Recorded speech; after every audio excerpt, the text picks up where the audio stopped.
Pakistan cricket team के fans, आप लोगों ने पिछले कुछ सालों में ये बात सुनी होगी कि पेड पीआर एक चीज होती है। मतलब पैसे देकर, मतलब कोई ट्रेंड चलाना, कोई हेडलाइन देना, कोई ब्रेकिंग न्यूज देना, तो मतलब ऐसे कोई पेड पीआर नाम की कोई चीज होती है। अभी पिछले दिनों एक पाकिस्तान क्रिकेट बोर्ड ने एक इंटरव्यू शाया किया जिसमें आकिब जावेद और सलमान बट बैठे हुए थे, जो कि सलमान बट आकिब जावेद का इंटरव्यू कर रहे थे। तो सलमान बट जो कि आकिब जावेद को टांग देता था, जो कि पीसीबी के ऐसे फैसलों पर उनको रगड़ देता था, वो आज उसको नौकरी ऑफर कर दिए, थोड़े से पैसे ऑफर कर दिए, तो वो आज चुप करके उसका इंटरव्यू ले रहे हैं। मतलब सलमान बट जैसे लोगों को जो है ना, मैं काफी अच्छा समझता था। मुझे लगता था कि ये ऐसे लोग हैं जो कि क्रिकेट को समझते हैं, जो क्रिकेट की टेक्निक को समझते हैं। बहरहाल एनीवेज, उन्होंने उनको पैसे ऑफर हुए तो चुप हो जाते हैं बंदे। अब पेड पीआर के बात पर हम आते हैं। अब जो इन्होंने इंटरव्यू किया था उसके नीचे पता नहीं कैसे इतने ज्यादा पॉजिटिव कमेंट्स आ गए। आप ये जरा कमेंट्स पढ़ें। देखें जी, ये होते हैं पेड पीआर वाले कमेंट्स। ये देखें अब, बट साहब you are a great interviewer, keep doing what you doing and don't listen to the haters. ये देखें जी, one of the best conductor. ये देखें, इनका सब्सक्राइबर भी नहीं क्योंकि ये पेड पीआर है। One of the best conducted cricketing interviews, relevant question by Salman but, great answer by Aqib Javed. Wow, आगे दिल भी बनाए हुआ है। नीचे जी ये है पाक शमरू, ऐसे कोई नाम है। I think I am very satisfied with Aqib Javed. वीएन रिजल्ट आ गया, थोड़ा वक्त लगेगा, लाइक लाहौर कलंदर। अच्छा जी। और ये देखें नीचे अली पेंडू साहब हैं, वो कह Aqib Javed sahab, no one in the world thinks what you think, you are very good selector and coach. यार इनको तो कोच भी बना दिया है। आगे आते हैं जी दानिश, इनका भी कोई, अली पेंडू का भी कोई सब्सक्राइबर नहीं है। दानिश यूनस, आकिब जावेद वीएन, आगे दिल बनाया हुआ है यार। Again wow, living on the, ये अलग दूसरा बंदा है। Best interview Salman but, good questions you asked. Wow, ये यार ये देखें, ये सारे पेड पीआर वाले हैं। तो ये मैं कहता हूँ आपको, ये सारा पेड पीआर है। तो ये जी आप लोगों ने देखा कैसे पेड पीआर, इनके सब्सक्राइबर एक भी 0 सब्सक्राइबर थे, क्योंकि ये फेक अकाउंट से, मतलब अकाउंट्स बनाकर इनसे कमेंट करवाए गए।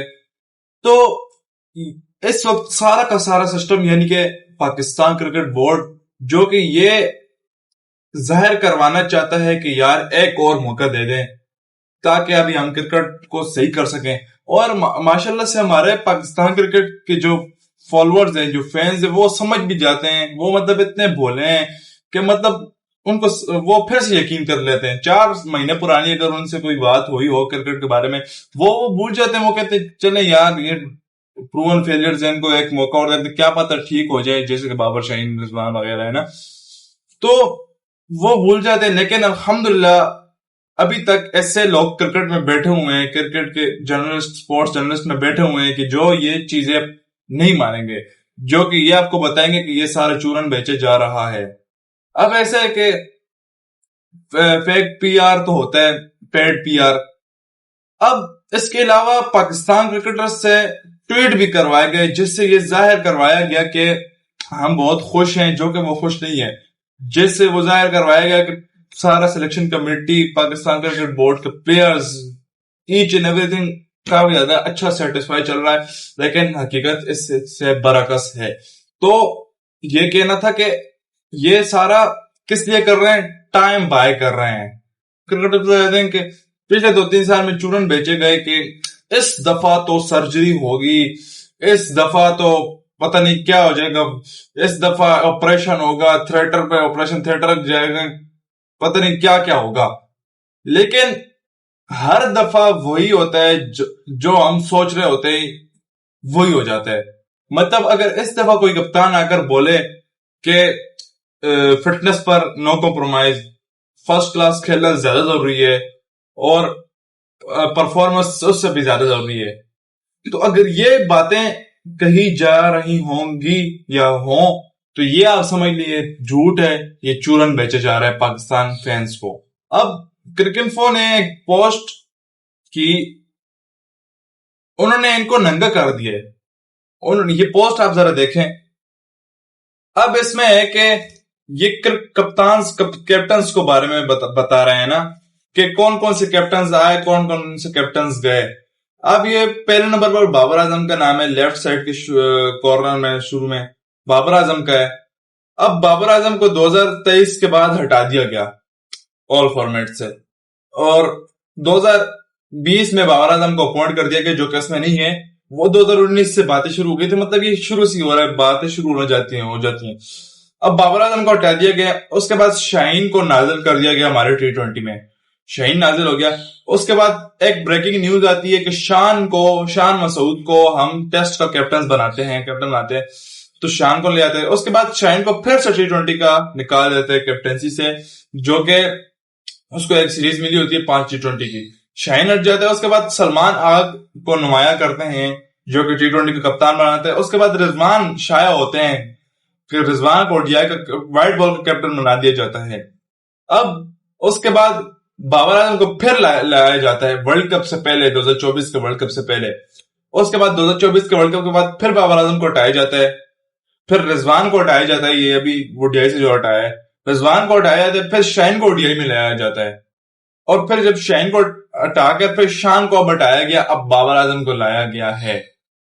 तो अब ये जो पोस्ट देखें, ये अगर आप शुरू से देखें या आखिर से भी शुरू करें, मतलब ये 2-3 नाम इसमें काफी ज्यादा इसमें जो है ना आगे पीछे घूम रहे हैं। मतलब इन 2-3 नामों के पीछे हमारी क्रिकेट चल रही, जैसे कि बाबर है proven failure, Shaheen Rizwan proven failure, Salman Ali Agha का एक बार नाम आया, शान मसूद का एक बार नाम आया, मतलब एक बार कप्तानी देते हुए और एक बार कप्तानी लेते हुए।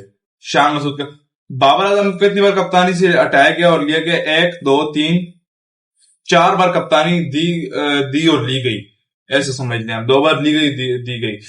शाहीन को कितनी बार? 1 2 3 बार शाहीन को कर दिया। रिजवान को भी 2 बार किया, मतलब रिजवान भी इनमें शामिल था। अब इन क्रिकेटर जो थे ना, ये जो सब क्रिकेटर आपको मैंने भी दिखाए, पोस्ट दिखाई, ये हमारे सिस्टम में रहे हैं। मतलब अगर इनमें से कोई आकर ये बोलता है कि फिटनेस पर ध्यान कर रही होगी, वो ये गेंद बात वही कर रहा हूं, तो ये सब झूठ बोल रहे हैं। ये सब एक आपको चूरन बेच रहे हैं। ये सब आपको टाइम बाय करना चाहते हैं कि 1 आध साल हम और लगा लें। तो इनकी बातों में आपने नहीं आना। हम जैसे लोग बैठे हुए हैं आपको बताने के लिए कि हम इनको अच्छा, इसके अलावा कैसे ये लोग टाइम बाय कर रहे हैं, कैसे ये अपनी लाइक्स और डिसलाइक्स के चक्कर में पाकिस्तान क्रिकेट को चला रहे हैं, और कैसे ये लोग डिनाइल में, ये सब बातें आपको इस वीडियो में पता चलेंगी। ये जो सिलेक्शन कमेटी है, ये जो करता धरते हैं क्रिकेट बोर्ड में, ये सब अपनी जगह कायम है, बस नीचे से प्लेयर्स को चेंज कर देते हैं। मतलब हमारा सेलेक्टर वही है, आकिब जावेद, माइक हसन वही है, बस कप्तान को चेंज कर लिया, रिजवान को हटा दिया, शाहीन को हटा दिया, बाबर को हटा दिया, सलमान को हटा दिया, शान को हटा दिया, फिर बाबर को लाए, फिर शाहीन को लाए। मतलब ये कैप्टन्स चेंज कर रहे हैं, प्लेयर्स को हटा ला रहे हैं, लेकिन सिस्टम ऊपर से वही है। मतलब कहने का मकसद ये है कि ऊपर तो आकिब जावेद बैठे हुए हैं, फैसले तो वही कर रहे हैं ना, सब बातें उनके हाथों में है। तो कैप्टन्स चेंज करने से आप लोगों के ख्याल में ये सारा सिस्टम ठीक हो सकता है? इसका जवाब है नहीं। मतलब टीम ये सेलेक्ट करते हैं। अब वो न्यूजीलैंड में रिजवान का जो प्रेस कॉन्फ्रेंस हुआ था, वो जो हम आ रहे थे न्यूजीलैंड से सीरीज आ रहे थे, रिजवान तो तरसीदा हो गया था कि मतलब जो ऊपर से फैसला होता है, जो ऊपर से टीम सेलेक्ट होती है, वही खिलाई जाती है। मतलब उसके हाथ में कुछ भी नहीं था, कैप्टन के हाथ में। उस वक्त हमारा कोच था न्यूजीलैंड में, हेड कोच था आकिब जावेद, टीम वो सेलेक्ट कर रहे थे। तो ऐसा तो होना था, वो अगर ऐसा बोल देता रिजवान उस वक्त, तो रिजवान की छुट्टी हो जाती। लेकिन फैसले उस वक्त आकिब जावेद के हाथों में थे और रिजवान के हाथों में कुछ भी नहीं था। इसलिए रिजवान ने कह दिया था कि फैसला ऊपर वाले जो करेंगे वो हम नीचे खिलाएंगे। तो ये मसले मसाइल चलते आ रहे हैं आकिब जावेद के दौरे हुकूमत में, ऐसे ही बोल सकते हैं अभी हम। अब आकिब जावेद ने इंटरव्यू में एक और स्टेटमेंट दिया कि आमिर जमाल तो बड़ी लंबी बॉलिंग करता है, बड़ी अच्छी तेज पेस के साथ बॉलिंग करते हैं। आमिर जमाल अभी से तो इतनी तेज के साथ पेस के साथ बॉलिंग नहीं कर रहा, ना آج کل سے شروع ہوا ہے، وہ اس وقت بھی اتنی پیس کے ساتھ بولنگ کر رہا تھا جس وقت آپ لوگوں نے اسے ٹیم سے نکالا تھا. اب عامر جمال کی بات ایسا ہے، عامر جمال مجھے کیوں پسند ہے؟ عامر جمال مجھے اس لیے پسند ہے کہ اس نے آسٹریلیا میں کر کے دکھایا تھا. آسٹریلین پچز میں اس نے پرفارم کیا تھا، 80+ رنز مارے تھے اس نے، اور اس نے وکٹس بھی لی تھی. تو اس نے جو سیلیبریشن کی تھی، آسٹریلیا کا اکیلا بچہ لڑکا کھڑا ہوا تھا، اس رنز کیے تھے، اور اس میں مجھے کریکٹر نظر آتا ہے. مطلب اگر کرکٹر ہے کوئی، وہ پرفارم کرنا نہ کرنا وہ الگ بات ہے، لیکن اگر اس میں ایٹیٹیوڈ نہیں ہے، اس میں کریکٹر نہیں ہے، اس کا فائدہ نہیں ہے. اب سب سے بڑی مثال ٹیمبا باؤما کی ہے. Temba Bavuma stats are important but character what we look at. Temba Bavuma جیسا کریکٹر میں نے آج تک نہیں دیکھا. stats امپورٹنٹ ہوتے ہیں but کریکٹر وہ کیا what we look at، وہ کیا نظر آ رہا ہے ہمیں، کیا ہو رہا ہے کیا نہیں ہو رہا. تو stats امپورٹنٹ ہے لیکن کریکٹر اس سے بھی زیادہ امپورٹنٹ ہے. اب عامر جمال آسٹریلین اخباروں میں چھپ گیا تھا اگلے دن. مطلب آسٹریلین جو میڈیا ہے وہ اتنا اچھا میڈیا نہیں ہے، وہ رگڑ دیتے بندے کو، وہ اتنے فرینڈلی نہیں ہے بندوں کے ساتھ جیسے پاکستان کے میڈیا ہے. تو وہ اگر وہ عامر جمال کی تعریف کر رہے ہیں، مطلب کچھ نہ کچھ ہے عامر جمال میں. تو یہ باتیں، یہ سب عاقل جاوید ابھی ہمیں کہہ رہے ہیں، یہ باتیں ہمیں 2-3 سال پہلے سے پتہ ہیں. تو اب اگر عامر جمال ٹیم میں آئے گا تو فہیم اشرف ہمیں کبھی کہیں پر بھی نظر نہیں آئے گا. یہ ایسے نہیں کرتے نہیں یار، یہ پلیئرز کے پیچھے پلیئر نہیں کھڑا کرتے پرفارمنس نکالنے کے لیے. اگر کوئی پلیئر اچھا پرفارم کرتا ہے اور اس کے پیچھے دوسرا پلیئر لگاتے ہیں، وہ اس سے زیادہ پرفارم کرے. اگر پلیئر پرفارم نہیں کر رہا اور اس سے پیچھے جو اس کا ڈپلیکیٹ پلیئر ہے وہ اگر پرفارم کرے گا تو وہ اس پریشر میں آ کر پرفارم کرے گا. اب اگر فہیم اشرف ٹیم میں، عامر جمال ٹیم سے نکل گئے تو عامر جمال کہیں پر بھی نہیں ہے، فہیم اشرف خالی کھیلے گا. تو یہ مسئلے مسائل چلتے آ رہے ہیں. اویس ظفر کی بات ہے، nothing against Awais Zafar, but کس کی جگہ لایا گیا اویس ظفر کو؟ کامران غلام کی جگہ لایا گیا اویس ظفر کو. اب اویس ظفر اچھا کرکٹر ہے، اس کی فرسٹ کلاس میں جو ہے 43 کا ایوریج ہے، مطلب 42.9 مطلب 43 کا ایوریج ہے، جو کہ اچھا ہے، اور 700 ہیں اس کے. مطلب کامران غلام پہلے سے لائن میں لگا تھا، وہ بابر اعظم کی جگہ آیا، اس نے 100 کیا، اس نے دوسرے میچ میں 50 کیا، اس نے اس کے بعد 16 کیا ویسٹ انڈیز والے میچ میں، ایک اننگ میں، دوسرے اننگ میں 19 کیا کا 20 کیا.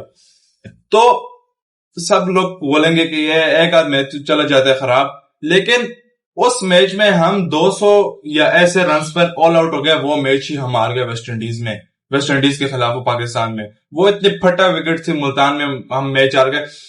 تو مطلب وہ ٹیم آپ کی میچ ہار گئی، لیکن تلوار کس پر چلائے گی؟ کامران غلام پر. اور ایسے بہانے بنائے گئے کہ اس کی فٹنس ٹھیک نہیں ہے، یا اس کی فیلڈنگ اچھی نہیں ہے، یا ایسے بہانے بنائے گئے کہ ہم دیکھیں گے کہ ہمارے ساتھ کون چل سکتا ہے یا کون نہیں چل سکتا. میں سرپرائز نہیں ہوں گا کہ کامران غلام کو اس وجہ سے ٹیم سے نکالا گیا ہو یا نہیں کھلا رہے ہو کہ وہ مجھے سلام نہیں کرتا. کیونکہ ماضی میں ایسے ہوئے جو کوچ کو سلام دعا نہیں کرتے، جو ان سے بات نہیں کرتے، اپنے لیے رہتے ہیں، تو وہ ان کو ٹیم میں بھی نہیں رہنے دیتے. سب سے بڑی مثال ہے عمر اکمل کی. میں آپ کو بتا رہا ہوں، اس کا نام مجھے بھول گیا، ہمارا جو فارمر کرکٹر ہے وقار یونس، اس نے ایک مجمع میں، ایک محفل میں بیٹھ کر عمر اکمل کو کہا تھا کہ میں دیکھتا ہوں تم کیسے کھیلتے ہو. تو یہ مسئلے مسائل اس وجہ سے بھی ہو سکتے ہیں کہ مطلب کوچ کی رسپیکٹ نہ کرتا ہو. رسپیکٹ کرنی چاہیے، لیکن اگر بندے کی نیچر نہیں ہے ایسے رسپیکٹ کرنے کی، چپ چپ ہی اپنے آپ کے لیے رہتے، تو اس میں آپ کچھ نہیں کر سکتے. میرے سرپرائز نہیں ہوں گا کہ کامران غلام اس وجہ سے ٹیم میں نہیں ہے کہ وہ سلام نہیں کرتا. اس کے علاوہ عاقب جاوید نے ایسی سٹیٹمنٹ دی کہ سلیکشن کمیٹی میں ہونا، یعنی ٹیم سلیکٹ کرنا، سارا کچھ، یہ ایک فل ٹائم جاب نہیں ہے. مطلب عاقب جاوید کا کہنے کا مطلب یہی تھا کہ ہم 2-3 مہینوں میں آتے ہیں، ایک ٹیم سلیکٹ کرتے ہیں، ایک میٹنگ رکھتے ہیں یا ایسے کرتے ہیں، تو بس یہی ایک فل ٹائم جاب نہیں ہے. تو یہ کس کی غلطی ہے؟ پی سی بی چیئرمین ہفتے میں ایک آدھ دن آتے ہیں، جو کہ ایک بریکنگ نیوز ہوتی ہے. میں آپ کو کچھ ویڈیو سے بتا رہا ہوں، پی سی بی کے اوپر میں نے باقاعدہ ویڈیو کی ہوئی ہے کہ پی سی بی کے پاس ٹائم نہیں ہے. ابھی کچھ فیصلے آ رہے تھے عدالت سے، ان کو فارغ کر دیا گیا. لیکن میں PCB چیئرمین صاحب کو یہ مشورہ دیتا ہوں کہ یار یا آپ پاکستان کے حکومت میں رہیں یا آپ کرکٹ میں رہیں. اگر آپ دونوں جگہ پر رہیں گے تو ہماری کرکٹ خراب ہو رہی ہے, ملک کو تو اور لوگ بھی سنبھال لیں گے. لیکن اگر آپ ہمارے پاس ایک کھیل ہے محسن نقوی صاحب, اگر وہ بھی ہم سے چلا جائے گا تو ہمارا کیا ہو جائے گا یار. ابھی ہم بری ٹیم نہیں ہے, پرفارمنس الگ بات ہے, لیکن ہم ODI میں 5ویں رینکنگ پر ہیں, ہمیں اس طرح سے پرفارم نہیں کر پا رہے ہیں, لیکن ہم ایک اچھا بڑا نام ہے. پاکستان کے بغیر کوئی ورلڈ کپ نہیں ہو سکتا, انڈیا کے بغیر کوئی ورلڈ کپ نہیں ہو سکتا. تو یار آپ اپنی فکر کریں کرکٹ کا. اب عاقب جاوید کے پاس ہائی پرفارمنس سینٹر ہے, NCIA ہے, اور پتہ نہیں کیا کیا ہے ان کے پاس, چیف سلیکٹر وہ ہیں, ہر چیز پر وہ قابض ہیں. تو وہ اگر اس کو فل ٹائم جاب نہیں سمجھیں گے تو کرکٹ کا یہی حال ہونا ہے.